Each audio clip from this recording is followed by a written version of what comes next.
با غیرت مجاهد خیلی خطا اگر آدمی دیندار بگیری، تو یک آدمی که نماز نمیخوانه او را پایبند نماز کن.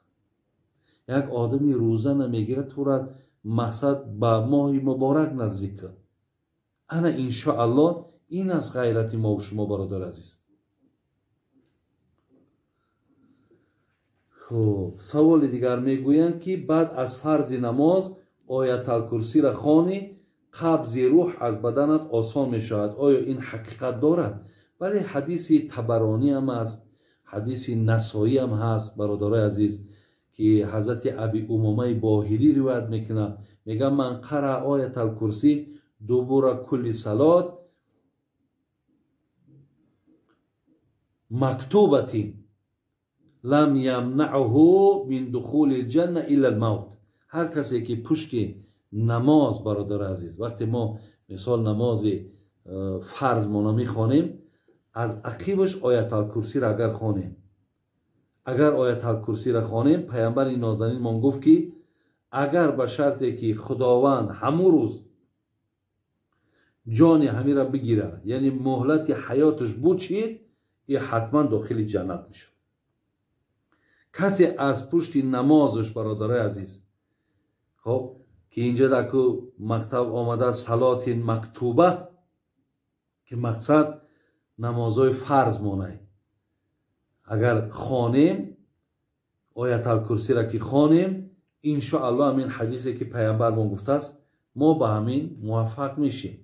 یکی این معنی را ندارد که کسایی که بعد فرض نخواندند و بعد فرض هست نمازهایی که با سنت داریم، سنت هم که خواندیم ای پشت هم که ما اگر به شرط آیت الکرسی را خوانیم، انشاءالله ما در همین حدیث داخل میشیم.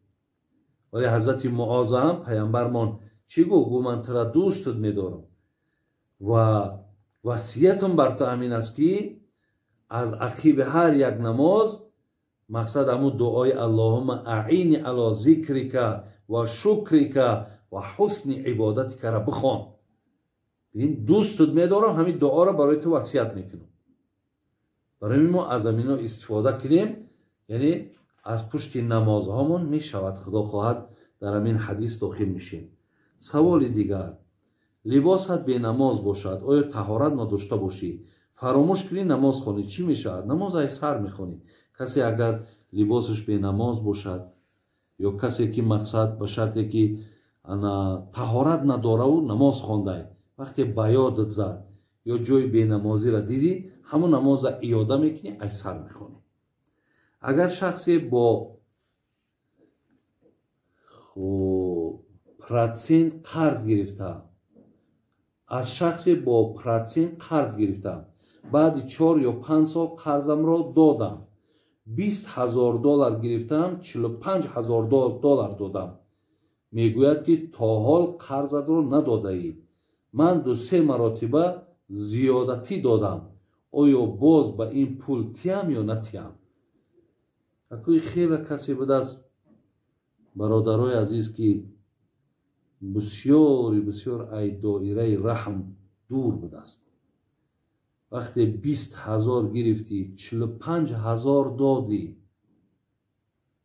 شما بینیم برادر عزیز 2 برابرش مقصد بردیم دادیم، تا حاضر را با دعوا میکند که مقصد ولی پول در گردن ماند است. خیلی که اولا عیبای خدا تونه که شما میرین با همین معامله ها مقصد خدا تونه گرفتار میکنین.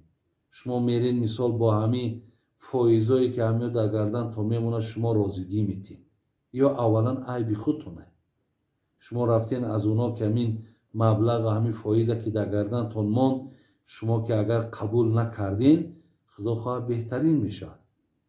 شما با این احوال هم نمیزنین. یکی وقتی که بزیمه خودت که همین بدبختی را که قبول کردی، اکا اذیت چه میکشی، عذاب چه میکشی. برای همین این اولا که عیبی خودت برادر عزیز که به همین گناه، به همین مقصد خیلی به انصافی تو رازیگی دادگی، ولی خدا دانای ممکن یگان قاعده کم نویسانده، ممکن یگان زلاگ هم گذاشته، ممکن یگان شاهید هم باشه، برای همین اکامو خود کرده را دوا نیست. بسیاری وقت شما خودتون به سر خودتون همین مشکلات آوردین. از این لحاظ اکو دیگر تو ایرا پولم که نتی تو گناهگار نیستی. ای نگاه شریعت، ای نگاه شریعت تو علاقه مقصد گناهگار برای همون قدر دادگیت علاقه گناهگاری دیگر دادنش قطع که و او را بفهمون که همین قد گرفتی همین قد گناه بسته. دیگر حاجت نیست که مقصد این معامله را ما دوام تیم. این رحم انصاف تو کجا می شود؟